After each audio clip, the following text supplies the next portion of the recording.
bag this offseason. Luka and Trae, they match up tonight. And with all the latest, we got to go right now because she's a championship coach of professional men and an award-winning journalist, Stephanie Reddy, covering the game tonight. Thank you for joining us, taking a moment now. We know that Luka and Trae finished first and second last season in scoring on the pick and roll. Why are they so effective and efficient on PNRs? Yes, great question. And so good to see you, Ro. I appreciate you having me on. Both of them are very dynamic with the ball, right? So that's the first part of being successful in the pick and roll. But they're also both very intelligent basketball players. So they look at the pick and roll almost like an NFL quarterback reads their progressions on the field. So they know all the options. They're going to check the first one, the second one, the third one, and they're going to keep going until they find the one that works. And sometimes the one that works is themselves.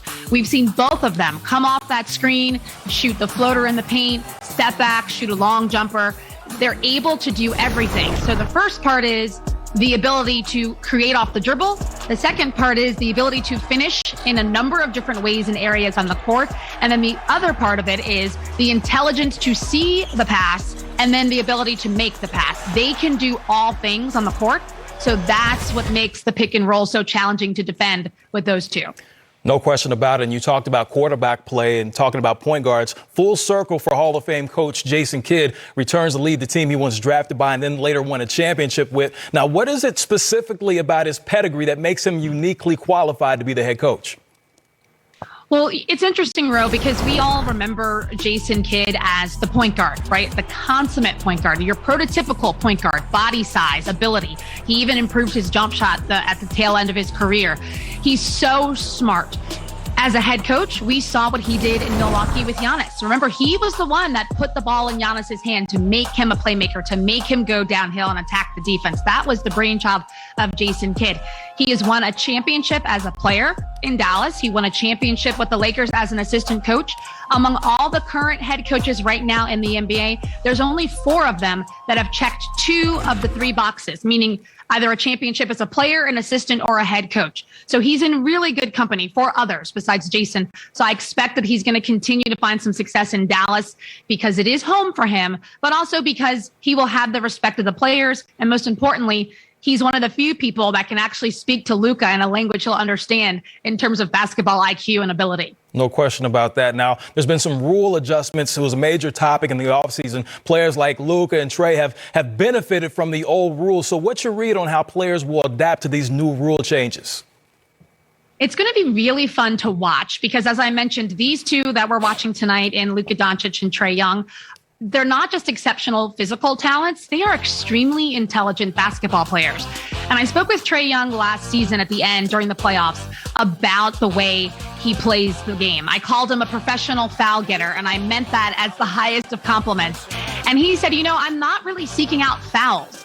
I am playing within the rules. I know that people are going to try to play me physically, so I am going to embrace that and take advantage of it under these set of rules. So if you take that same way of thinking, he's going to adjust to the new rules just as well. He may not get 30% of his offense from the free throw line like he did last season, but you better believe Trae Young and Luka Doncic and the others in this league will adjust. It will not take them long, and they will still continue to have tremendous offensive prowess. Well, she always adjusts and adapts, and your reports are always tremendous. Stephanie, thank you so much. Look forward to seeing you tonight at the game.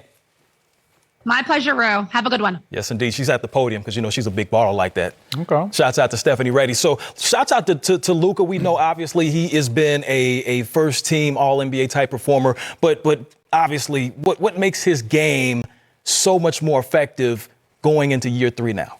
What makes Luka's game so effective is his game is diversified. So it doesn't matter what he wants to do. He can shoot the ball, pass the ball, draw 2, post up. Any way you like it, he's got an answer for you. You see him right here, comes off the screen and roll. You want to commit 2 to him? He understands, make that pass, give it up quickly, get the assist, empower your teammates.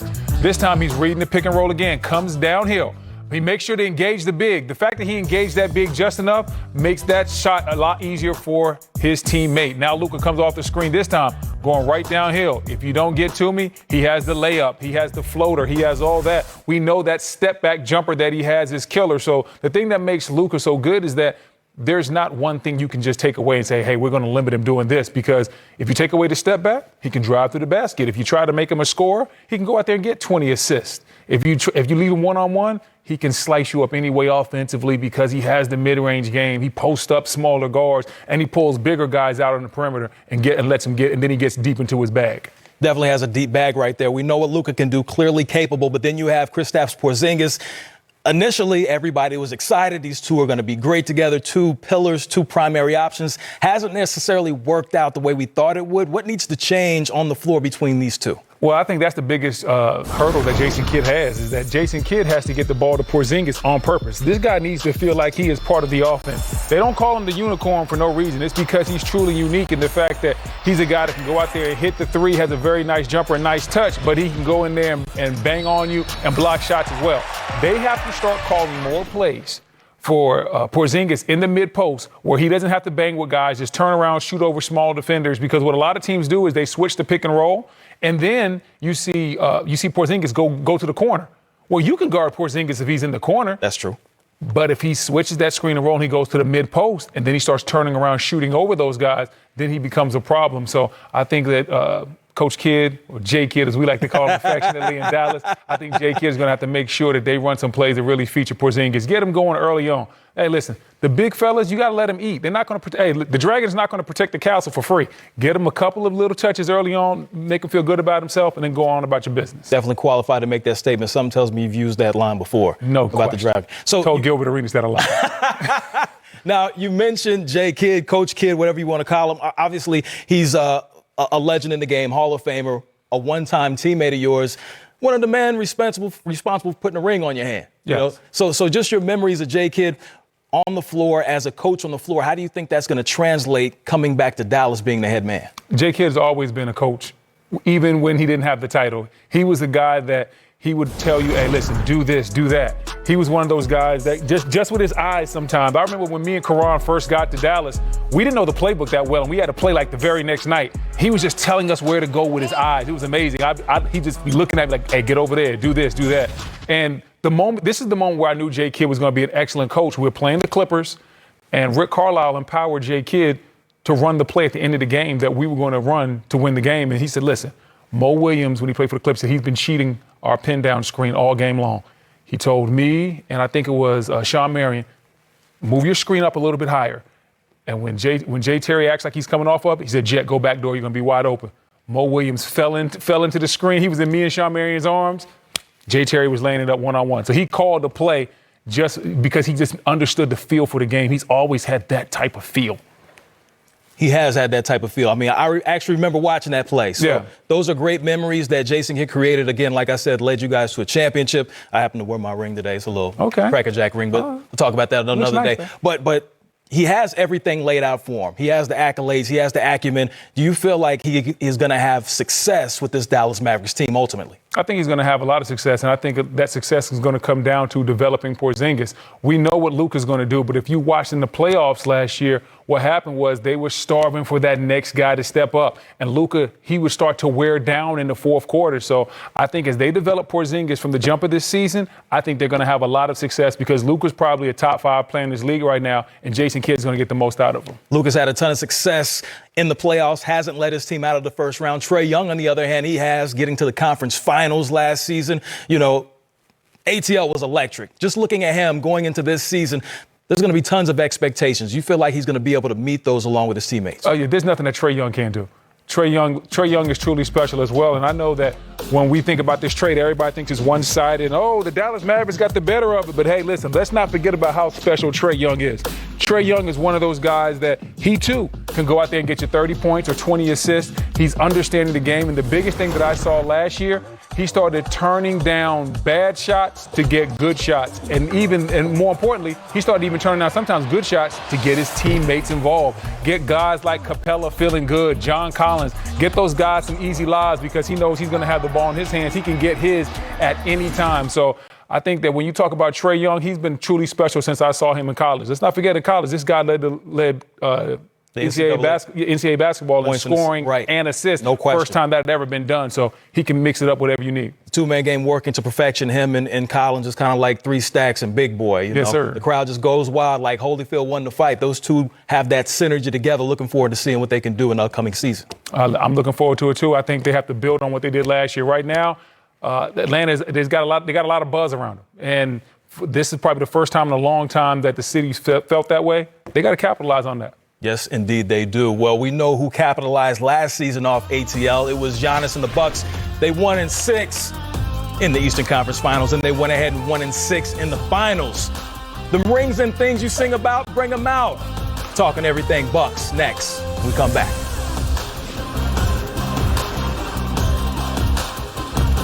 Together. Play for an undetermined period of time. A lot to unravel there. We know he's been a major distraction so far, has been fined a lot of money, has yet to engage in team practice, and he was already suspended 1 game.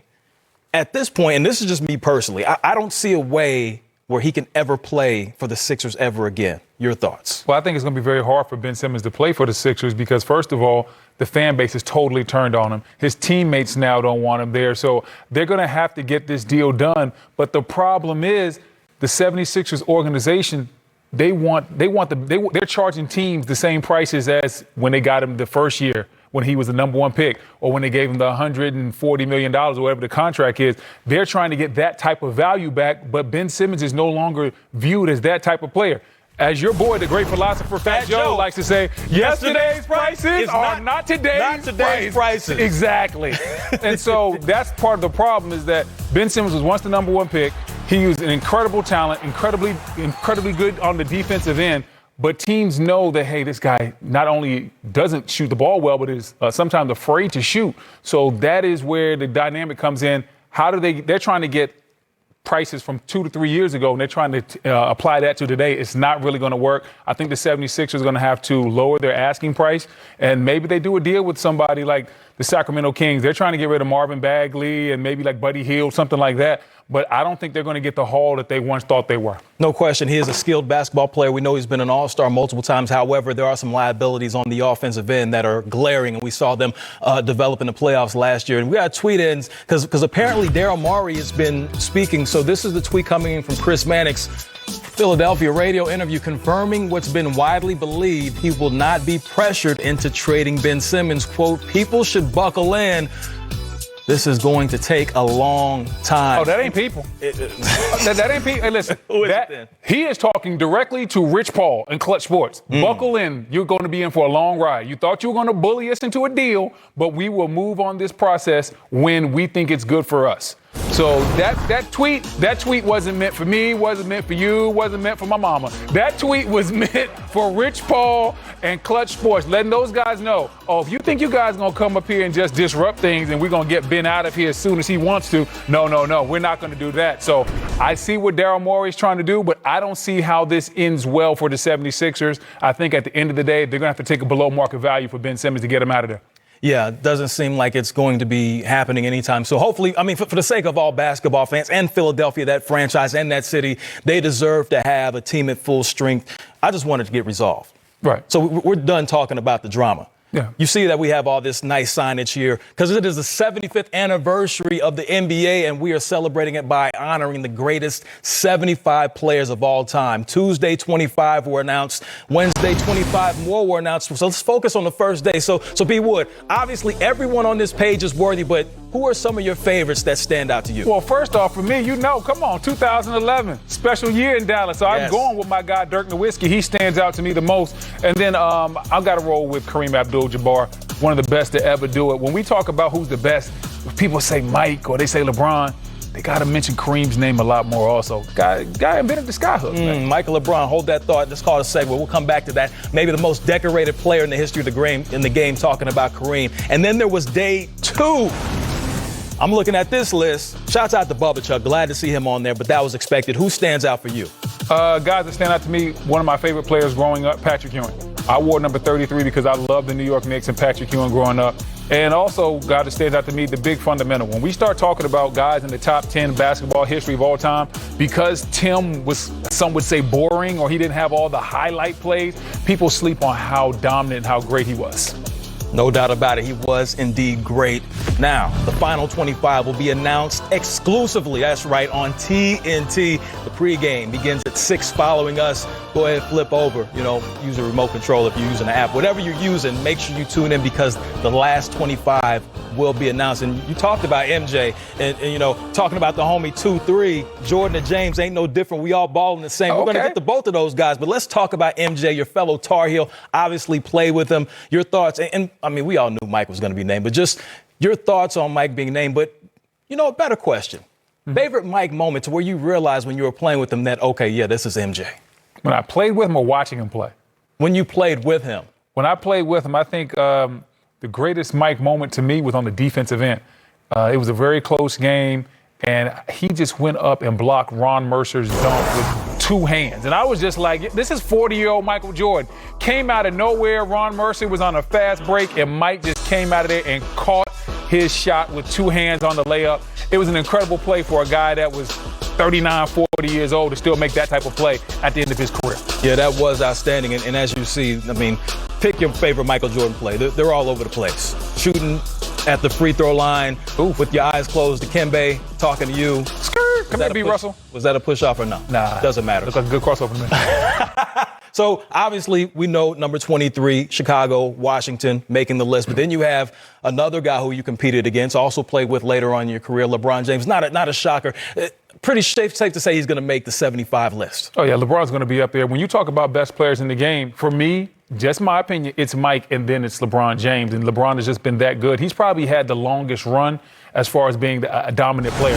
Like most of the time when you say, hey, how long has a guy been the number 1 player in the league? They'll have a 5-6 year window, maybe an 8-year window. LeBron has been the best player in the NBA for probably over a decade and has just recently given up that crown. So there's nothing not to like about LeBron James. He's one of the rare guys that came in with the expectations way up here, and he exceeded them. LeBron James has been incredible. He's been a great leader. He's been a great ambassador for the players. He's been great in the community, and he deserves every ounce of success that he's gotten.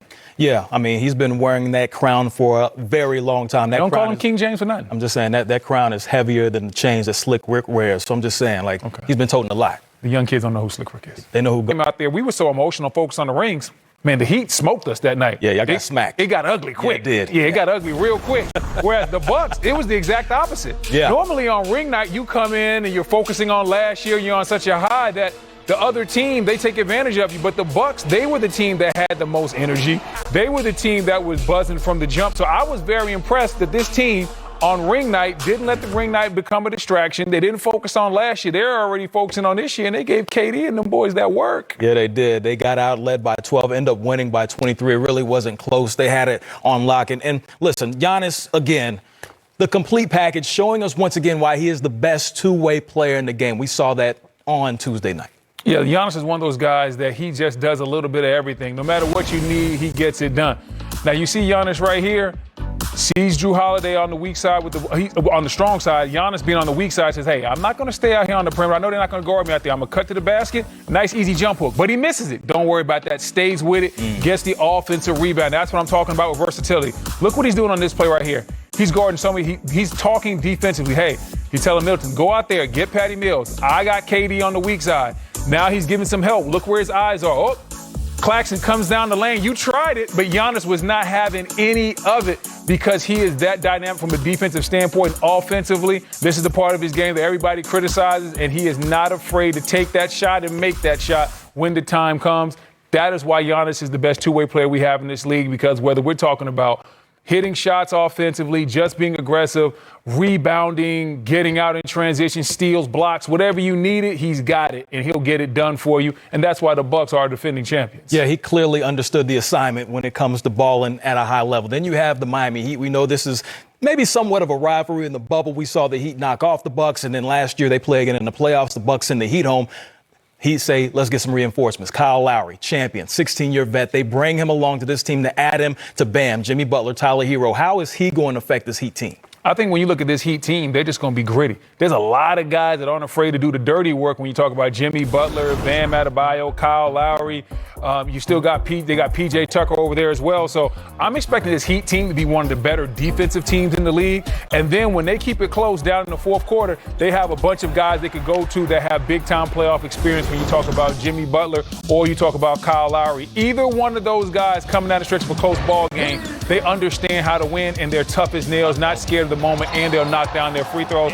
I like this Heat team to finish as the number 3 team in the East this year. That's how strongly I feel about the East and about the Heat and their defense. Okay, you're sipping the Kool-Aid, and then you have Tyler Hero. We saw that some people say his numbers tapered off last season, but in the preseason he was on fire. 20 points in 4 of the 5 games, and the body looks different. He's been in the gym. Your thoughts on him and what type of season he's going to have? I think they're going to need Tyler Hero to step up. We saw Tyler Hero in the bubble, and man, oh man, he was special. And that next year, things just didn't quite carry over for one reason or another.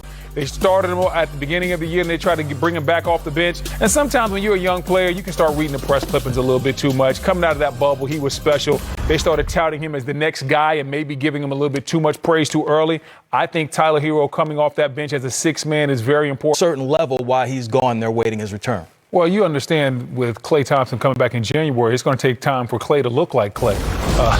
Not everybody can bounce back from their injuries like Kevin Durant does, so we got to give him some time. So a lot of the offensive responsibility is going to fall on Steph Curry, but he's ready for that challenge because he's the type of guy that just him coming off a pin down screen can get somebody open. If he sets a back screen, a lot of times teams won't even recover to the weak side. They'll give up the lob before they give him a 3. So as you see it right there with the all-time 3 points made, he's a truly special shooter in this league, and this offense is built to highlight his skill set and the extreme shooting prowess that he has. So I know that there's going to be a lot put on Steph's plate, but he's always ready for that. We saw him in game 1 with a triple-double. I think as this team starts to develop, their young guys get a little bit better, guys like Moses Moody. And when they get Wiseman back, I think they're going to be, a really, really good team in the Western Conference. And look for them also in free agency at some point, maybe not in free agency, but as the year goes along, to bring in a free agent. They need one more athletic big guy. I like what Looney brings, but they need somebody like a JaVale McGee type, a live body that can go out there and finish at the rim. And let's not sleep on Jordan Poole. We saw what he did during the preseason. It was a pool party in the preseason. Hey, it definitely was, and a lot of people were invited. Look to see him get a couple of more shots and more splashes. Then we go to the other side. You have the Clippers. We're not sure what Kawhi's status is. Is he going to play? Is he not going to play? He still recovers from offseason surgery. What is this team's ceiling without Kawhi on the floor? The ceiling for this Clippers team, is to be a playoff team. Without Kawhi, I think they can still make the playoffs, maybe win a round or 2, more likely just 1. But with Kawhi, they have championship aspirations. Without Kawhi, they're a playoff team, and that's just where they stand, which is truly unfortunate because I was really hype about this Clippers team when they made the move to get Kawhi. Right. Things haven't worked out in their favor, whether it was the bubble and the team not wanting to be there or last year with the injury. I honestly think that last year was the Clippers' year, man. Everything opened up. The Lakers weren't quite as strong. There was a lot of injuries in the Western Conference. Brooklyn had some injuries as well. I thought that was a chance for Kawhi to take advantage of the injuries the same way he did when he was in Toronto, when they took advantage of some injuries in Golden State. And the fact that that didn't happen, I feel bad for this Clippers team because they had a great year, but Kawhi's injury just held him back in the end, and I think that's going to be the same thing this season. Well, one thing that we did see that was a positive, Paul George, it's almost like he reverted to the PG that we knew in Indiana. Mm-hmm. Looks good as the primary option. How do you feel about him stepping back into that role for the full season? I think it's going to be good for him moving forward because I think a lot of what was going on with Paul George was mental.